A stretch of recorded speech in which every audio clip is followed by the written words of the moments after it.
You slept. You know you slept. 7 hours, maybe 8, maybe more. And yet, the moment your eyes open in the morning, the tiredness is already there, sitting on your chest like something heavy that arrived while you were unconscious and has no intention of leaving easily. You make the coffee. You sit in the quiet of the early morning. And you wait for the feeling to lift in a way it used to, in a way it no longer quite does. You have explained it many ways. Getting older, not sleeping as deeply as you once did, too much on your mind. The seasons, the weather, the years. And none of those explanations have ever led to a solution, because none of them have ever led to the right question. The right question is this: what was happening inside your body, inside your cardiovascular system, inside your brain, inside the organs that depend on rest to repair and recover during the hours you were lying there believing you were asleep? I'm Dr. Eleanor Bennett. Subscribe to this channel before we continue, because what I'm about to tell you is the answer that most seniors on blood pressure medication have never been given. Not because their doctors are withholding it, because the question has never been properly asked. Let me start with something that reshapes the entire conversation about morning fatigue in seniors on blood pressure medication. Sleep is not a passive event.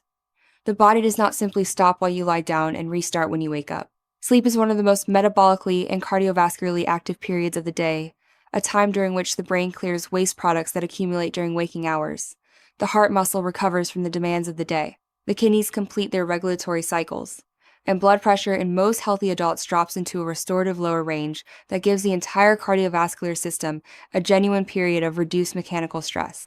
That drop in blood pressure during sleep, the one that is supposed to happen, the one the cardiovascular system depends on, is called nocturnal dipping. And in a significant proportion of seniors on blood pressure medication, it is not happening the way it should. Or it is happening in a distorted, unstable way that looks like rest on the outside and functions like work on the inside. Let me tell you about Caroline. Because Caroline's mornings are the reason this video exists. Caroline was 70, recently retired, and had been on amlodipine for 2 years. She slept 8 hours every night with very few interruptions. She had no obvious sleep disorder, no partner reporting concerning nighttime behavior, no reason to suspect that anything was wrong in the night. And yet, every morning she woke up feeling as though she had not rested. Not groggy, not the temporary fog of early waking. Something more specific. A bone-level tiredness that felt less like insufficient sleep and more like the aftermath of effort, as though the night had been labor rather than recovery. Her doctor attributed it to her age. Caroline accepted that explanation because it was plausible and because she had no alternative to offer. She did not know that there was a different question worth asking. She did not know that the medication in her pill organizer might be playing a central role in the exhaustion she woke up with every morning.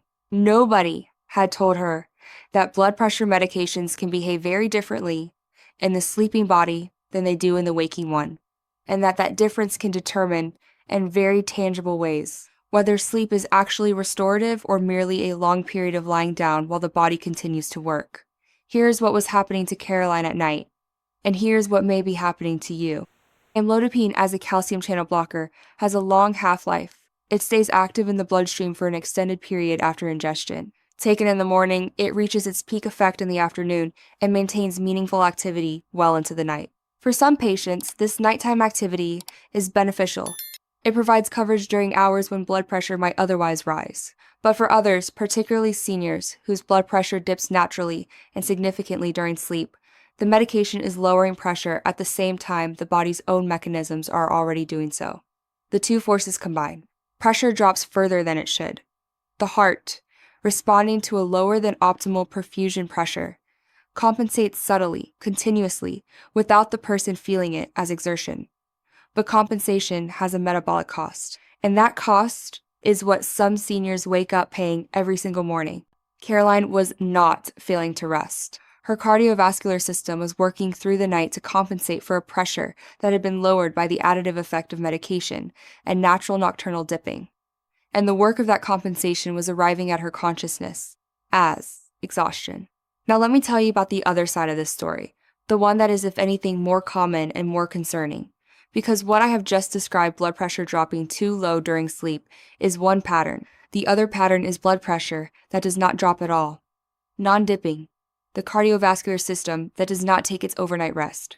In a non-dipper, blood pressure stays elevated throughout the night, sometimes at levels similar to daytime readings. The heart pumps against full resistance for the entire night. The brain is exposed to sustained pressure rather than the protected, lower pressure environment that allows neural repair.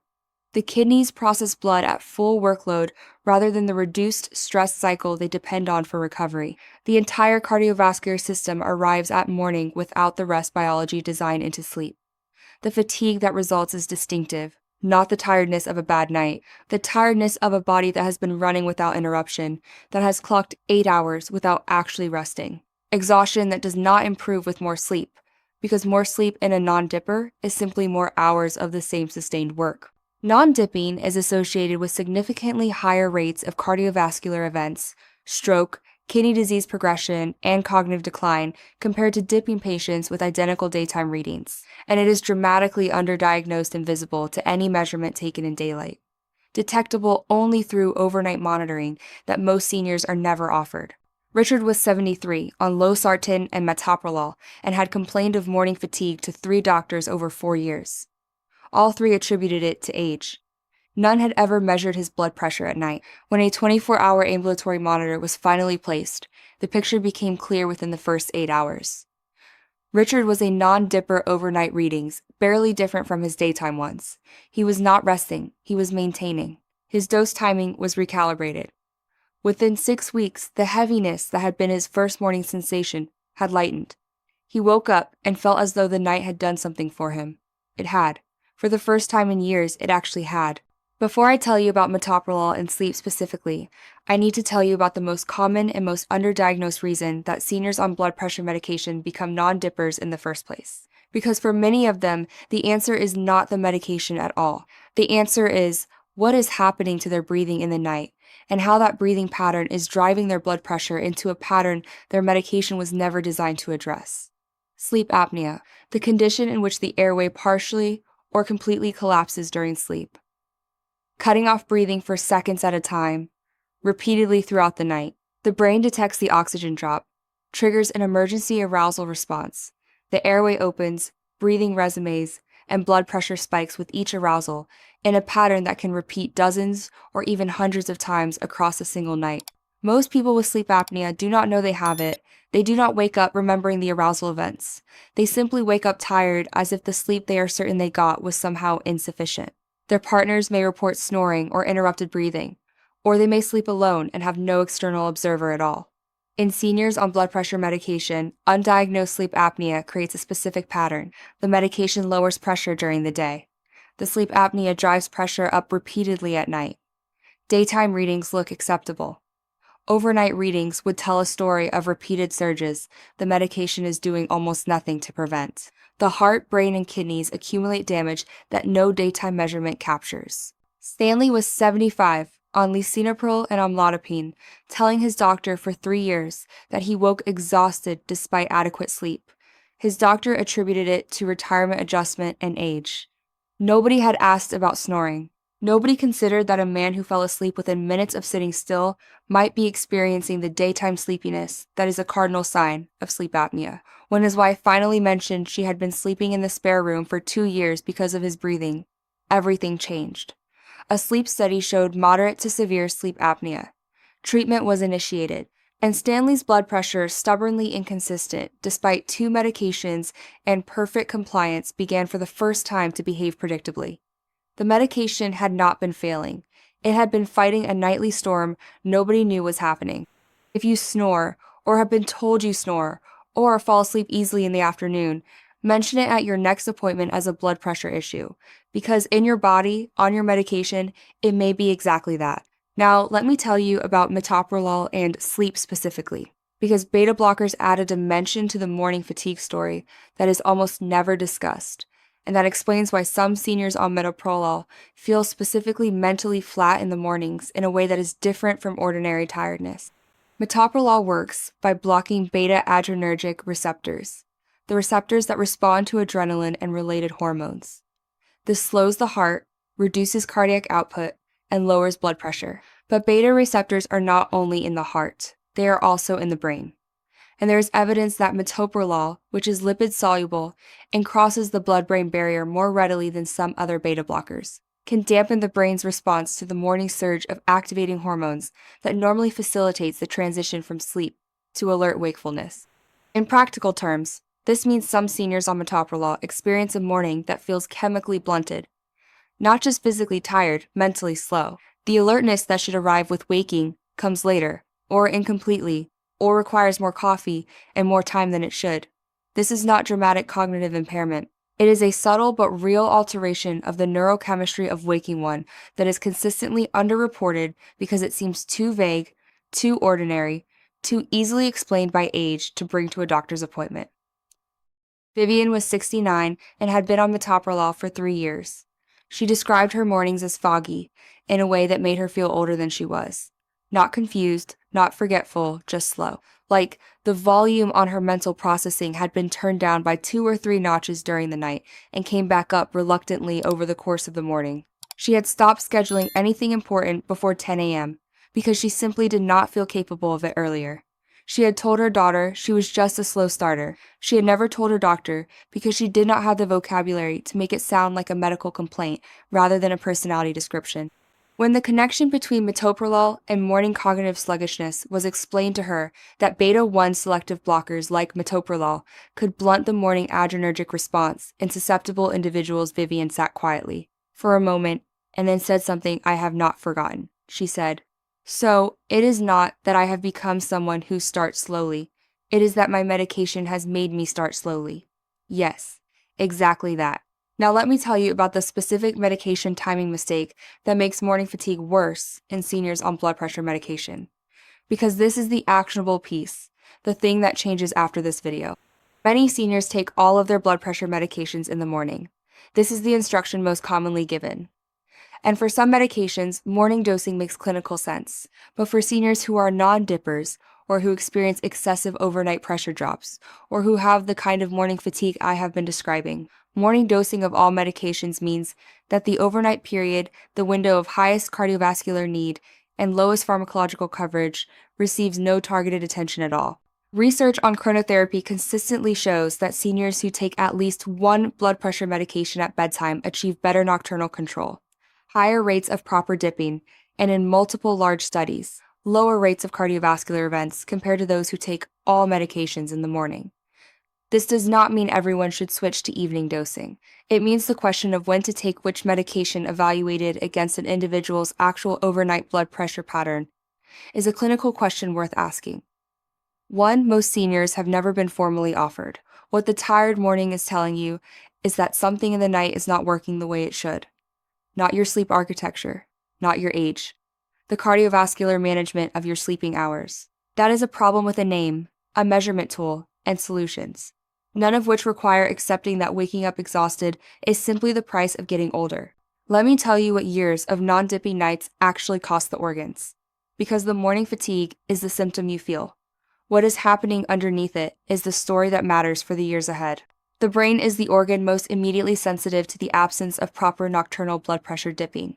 During normal sleep, the brain's lymphatic system, a waste clearance network that operates most efficiently during slow-wave sleep, flushes the metabolic byproducts of daily neural activity, including proteins associated with neurodegenerative disease.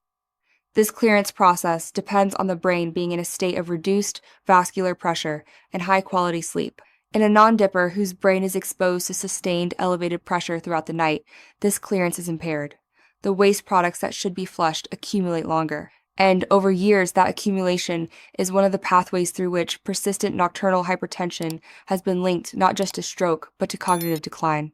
The senior who wakes up foggy every morning may be experiencing the functional consequence of a brain that spent the night under pressure rather than in the protected restorative state that allows proper overnight maintenance. The kidneys tell a parallel story. The overnight period is when the kidney's filtration rate naturally reduces, giving the filtering structures lower mechanical stress. In a non-dipper, that reduction is absent. The kidneys filter at daytime rates throughout the night. Across months and years, that extra work accelerates microscopic vessel damage that shows up later as declining kidney function everyone assumes is simply age. Evelyn was 77, a faithful patient for 9 years, with morning fatigue as a constant companion for at least 6 of them. Her kidney function had been declining gradually, slowly enough that no single appointment raised alarm. When her full picture was assembled, 9 years of unmonitored overnight blood pressure, probable non-dipping, Years of consistent morning exhaustion, the kidney decline that had seemed like ordinary aging looked considerably less random. The nights had been costing her, slowly and invisibly, in exactly the organ most exposed to the pressure nobody had measured. Here is what the conversation with your doctor should look like. Not a vague complaint about tiredness; those disappear into the noise of a senior health appointment without trace. A specific account. When the morning fatigue began relative to starting or changing medication, whether it feels physical or mental or both. And one specific question. Have you ever had your blood pressure measured during the night? Have you ever been offered a 24-hour ambulatory blood pressure monitor? That question is the most important one. Without overnight data, the best clinician in the world is making decisions about a body they have only seen in daylight. The night, 8 hours during which the most important cardiovascular maintenance is either happening or not, remains invisible. Asking for it to be measured is not complicated. It is fundamental. Let me bring you back to Caroline. She eventually had the conversation. She asked for the overnight monitoring. The results showed a pattern of excessive nocturnal dipping on her current morning amlodipine dose, blood pressure falling further during the night than was optimal, requiring compensatory effort from a cardiovascular system that should have been recovering. Her timing was adjusted. A small dose was shifted to morning only, with the evening covered differently. The change was modest. The morning was different. She described it at her next appointment with a simplicity that has stayed with me. She said, "I woke up and the tiredness was not the first thing I felt. That was the difference. For the first time in 2 years, tiredness was not the first thing. That is what a night of genuine cardiovascular rest produces. That is what good blood pressure management during sleep can restore. And that is what you deserve to ask for. Not because something dramatic is wrong, but because something quietly important has been going unaddressed in the hours when nobody thought to look. You have been waking up tired and calling it age. Ask your doctor to look at the night. The answer you have been missing may have been there all along." Share this video with someone who wakes up exhausted every morning and has never been offered a reason that made sense. Subscribe to this channel, and I will see you in the next video.